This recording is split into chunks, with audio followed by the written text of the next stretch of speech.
Episode start ஆனோடனே அந்த piano வாசிக்கிற பொண்ணு கால் பண்ணி அந்த ப்ராசிக்யூட்டர் ஆஃபீஸில் கேட்குறா, எங்கள் அம்மாவோட கேஸ் வந்துச்சு, அது எந்த ஸ்டேட்டஸில் இருக்குன்ட்டு. அப்போ அந்த இன்வெஸ்டிகேட்டரு உங்கள் அம்மாவே அது எதுவும் கிடையாதுன்னு சொன்னதுனால அநேகமாக இந்த கேஸ் அவ்வளோதான் முடிஞ்சிருச்சு மேடம் அப்படின்னு சொல்கிறாங்க. அந்த நேரம் ஹீரோ தூங்கிட்டு இருந்திருப்பான். இதை கேட்டதுக்கு அப்புறம் தான் அவள் கடைக்கு போயிட்டு அவங்க அப்பாவை கொலை பண்ணுறதுக்கு எதனா பொருள் கிடைக்குதான்னு தேட போயிருப்பா. பின்னாடியே சியோகோனும் ஃபாலோ பண்ணிட்டு போகிறான். இங்கே பாரு, நீ என் கூட வா, நம்ம ப்ராசிக்யூட்டர் ஆஃபீஸில் போய் பேசலான்னு சொல்லி பார்க்குறான். ஆனால் அதுக்கு அந்த பொண்ணு, இல்லை நான் ஃபோன் பண்ணி பேசிட்டேன், அந்த ப்ராசிக்யூட்டரும் இதில் உடந்தையாக தான் இருக்கான், நான் கால் பண்ணி கேட்டப்போ அவங்க என்ன சொன்னாங்கன்னா எங்கள் அப்பா மேலே எந்த தப்பும் கிடையாது, அதனால இந்த கேஸை முடிக்க போகிறோன்னு சொல்லிட்டாங்க. இந்த ப்ராசிக்யூட்டரும் கொஞ்சம் கூட யோசிக்காமல் இந்த கேஸை முடிச்சிட்டான்.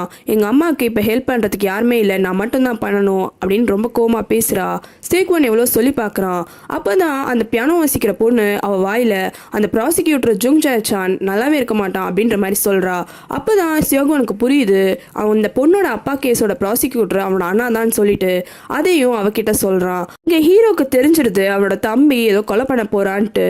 அதனால அவனும் ஹீரோயினும் சேர்ந்து, சரி உனக்கு எனக்கு ஒரே கனவு தான் வந்திருக்கு, ஆனா உன் கனவுல என்ன வந்தது நீ தெளிவா சொன்னாதான் அவ கண்டுபிடிக்க முடியும்னு சொல்றான். ஹீரோயினும் அவ கனவுல வந்ததை சொல்றா. ஒரு வீடு இருந்தது, ரொம்ப பணக்காரங்க வீடு மாதிரி இருந்தது. அந்த வீட்டுக்கு நல்ல ஒரு பியானோ இருந்தது. ஒரு ஹஸ்பண்ட் ஒய்ஃப் ரொம்ப சண்டை போட்டுட்டு இருந்தாங்க. இல்ல, அந்த ஹஸ்பண்ட் தான் அந்த ஒய்ஃபை ரொம்ப அடிச்சிட்டு இருக்கான்னு நினைக்கிறேன். அப்போ கரெக்டா அந்த நேரம் பார்த்து சேக்வானும் அந்த கப்பலோட பொண்ணும் வீட்டுக்கு வந்துடுறாங்க. சேக்வான் எவ்வளவோ தடுக்க ட்ரை பண்ணான். ஆனாலுமே அந்த அப்பா எதனா ஒன்று எடுத்துட்டு வந்து அடிச்சுட்டே இருந்தாரு. அவன் கடைசியாக ட்ரை பண்ணப்போ அவங்க அப்பா தடுமாறி ஜன்னல் வழியாக அப்படியே மாடியிலேருந்து கீழே விழுந்து இறந்து போயிட்டாரு. அதுக்கப்புறமா சேக்வான் ஃபோனில் அவனோட அண்ணனுக்கு கால் பண்ணி, ஒரு நாள் தான் நான் இப்படி ஒரு கொலைகாரன் ஆயிட்டேன், நீ தான் எல்லாத்துக்கான பழியை ஏற்றுக்கணும்னு ரொம்ப கதர்னா. இதுதான் என்னோட கனவுல வந்தது. சரி இப்போ நீ சொல்லு, எதுக்கு உன் தம்பி அப்படி உனக்கு ஃபோன் பண்ணி சொன்னான், நீ என்ன பண்ண அப்படின்ட்டு கேட்குறா. அப்போதான் ஹீரோ கொஞ்சம் யோசிச்சுட்டு, இது இந்த பார்க் ஜூன்மோ கேஸ்ன்னு மட்டும் சொல்லிடாத அப்படின்ட்டு கொஞ்சம் கொஞ்சமாக யோசிச்சு பார்க்குறான். வேலண்டைன்ஸ் டே அன்னைக்கு அவனோட தம்பி கேட்டிருப்பான், என்னோட ஃப்ரெண்டு பியானோ வாசிக்கிறா, போய் பார்க்கலாமான்ட்டு. அதே மாதிரி யூபிமோ ஆஃபீஸ்க்கு வரும்போது அந்த பியானிஸ்ட் உனக்கு தெரியும் இல்லை பொண்ணு பார்க் சோயுன், அவளோட அப்பாவோட கேஸு அப்படின்னு நான் சொல்லி ஆரம்பிச்சிருப்பான். இது எல்லாத்தையுமே யோசிச்சு பார்க்கும்போது அவனுக்கு புரிஞ்சிடுது இது அந்த கேஸ் தான் சொல்லிட்டு. ஹீரோயின் கிட்ட உனக்கு அந்த கனவுல அது எந்த இடம்னு கொஞ்சம் எதனா ஐடியா இருக்கா அப்படின்ட்டு கேட்குறான். அப்போ ஹீரோயின் யோசிச்சு பார்த்துட்டு, நான் பார்த்த இடத்துல 2-3 தெரிஞ்சுது விண்டோ வழியா அப்படின்னு சொல்கிறா. உடனே அவனும் அங்கே இங்கன்னு சுற்றி பார்த்துட்டு அங்கே தான் அப்படின்றத கண்டுபிடிச்சிட்டு ஓடி போகிறாங்க 2 பேருமே. ஹீரோவும் ஹீரோயினும் அன்னைக்கு வேலண்டைன்ஸ் டே அன்னைக்கு கார் ஆக்சிடென்ட்லேருந்து ஒரு போலீஸ்மேனை காப்பாற்றிருப்பாங்க. அவனோட பேர் ஊட்டக். இவன் ஃப்ரெண்டு கூட பெட்ரோல் வண்டியில் ரவுண்ட்ஸ் போயிட்டுருக்கான். ஆனால் தூங்கிட்டு இருக்கிறதுனால அவனோட ஃப்ரெண்டு அவனை திட்டிகிட்டே வரான். அப்போ அவனுக்கு ஒரு கனவு வருது. அந்த கனவுல சேக்வான் கொலை பண்ணிட்டான்னு சொல்லிட்டு போலீஸ்லாம் அரெஸ்ட் பண்ணுறாங்க. அந்த போலீஸா இவன் தான் இருக்கான்.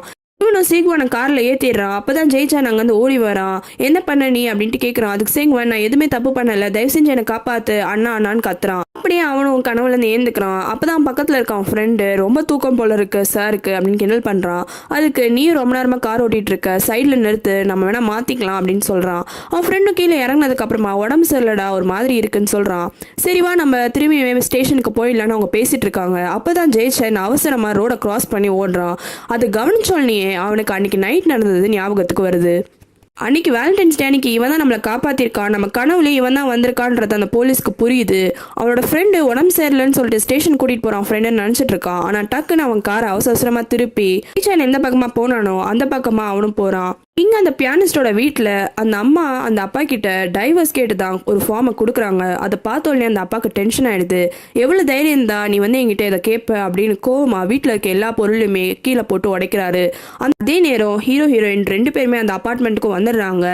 ஹீரோவோட தம்பி சேகுவானும் சரி சோயனும் சரி அவங்களும் அதே அப்பார்ட்மெண்ட்டுக்கு வந்துடுறாங்க. அந்த அப்பா அவங்க அம்மா ஒரு குச்சை வச்சு அடிக்க போறாரு. கரெக்டா அந்த நேரம் ஹீரோயின் கீழே ஃபயர் அலாம அழுத்திடுறா. ஆனால் மொத்த பில்டிங்குமே அலாம் செட் ஆனதுனால எல்லாருமே ஆட்டோமேட்டிக்கா வீட்டை விட்டு வெளியே வர ஆரம்பிச்சிடுறாங்க.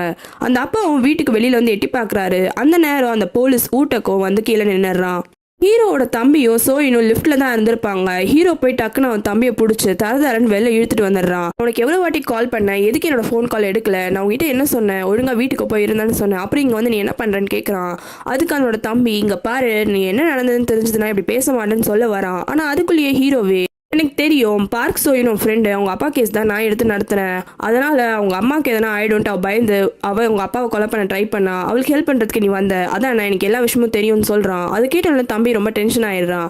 எல்லாம் தெரிஞ்சுமா நீ இந்த மாதிரி பண்ணுற அப்படின்ட்டு கேட்குறான். அதுக்கு ஹீரோ, ஆமாம் எனக்கு எல்லா விஷயமும் தெரியும், உன் ஃப்ரெண்டுக்கான விஷயம் தானே, நீ அதை பற்றி ஏன் கவலைப்படுற, அதெல்லாம் ஒன்றும் ஆகாது, விட்டுடு, போய் நீ ஒழுங்காக வீட்டில் போய் பத்திரமா இருக்கிற வேலையை பாருன்னு சொல்கிறான். உன்னோட ஃபோனை எடுக்கலன்னு சொன்னியே, எனக்கு உன் ஃபோன் கால் எடுக்கவே ரொம்ப கேவலமாக இருந்தது, ரொம்ப அசிங்கமாக ஃபீல் ஆச்சு, ஆனால் தான் நான் ஃபோன் காலே எடுக்கல, என் ஃப்ரெண்டுக்கு ஒன்று ஆக போகுதுன்னு எனக்கு நல்லா தெரியும், தெரிஞ்சே ஒன்றும் கவலைப்படாத, அதெல்லாம் ஆகாதுன்னு நீ சொல்கிற, நீ என்கிட்ட வந்து என்ன சொல்லியிருந்துருக்கணும், இது எல்லாமே தெரிஞ்சிருந்தேனா, சாரி, நான் ரொம்ப என்னோட வேலையை சரியாக பண்ணலை, திரும்பி என்னோட வேலையை எடுத்து நான் ப்ராப்பராக பண்ணி கண்டிப்பாக உனக்கு ஹெல்ப் பண்ணுறேன்னு சொல்லணும், ஆனால் நீ என்ன வந்து என்கிட்ட சொல்லிட்டு இருக்க, என்னோட அண்ணனா என்னென்னு கூட எனக்கு தெரியலன்னு கோமா கிளம்பி பார்க்குறான். ஆனால் ஹீரோ, இங்கே பாரு, எல்லா விஷயத்தையுமே நான் பார்த்துக்கிறேன், நீ இனிமேல் தேவையில்லாமல் சோயினோட மேட்டர்லாம் தலையிடாத, ஒழுங்காக வீட்டுக்கு போ அப்படின்னு சொல்கிறான். தம்பியும் கோமா அங்கேருந்து கிளம்பிடுறான்.